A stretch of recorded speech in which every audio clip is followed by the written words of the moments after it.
చూడండి ఫ్రెండ్స్, ఇది ఇచ్చారు బస్సు, ఏసీ బస్సు. ఇది నార్మల్ ఏసీ కాదు, డైరెక్ట్ ఏసీ బండి. ఇప్పుడైతే కొంచెం 5 గేర్లు రివర్స్తో కలిపి 6 గేర్లు ఉంటాయి, కానీ దీనికి మాత్రం రివర్స్తో కలిపి మరి 7 గేర్లు. చూడండి ఎంత బాగున్నదో, సిట్టింగ్ కూడా మొత్తం ఏసీ, అంటే ఫ్లైట్ ఎక్కినట్టు బాగుంటాయి సీట్లు కూడా. చూడండి, సీటుకి సీట్ బెల్ట్ ప్రతి ఒక్క సీట్కి.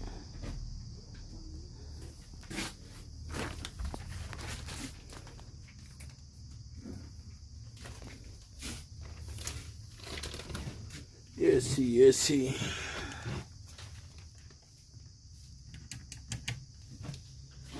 అచ్చం ఫ్లైట్లో ఉన్నట్టు. ఇది నొక్కితే వాళ్ళు వచ్చేట్టుగా లైట్లు, ఎమర్జెన్సీ డోర్. ఇచ్చారు కంపెనీ ఏసీ బస్.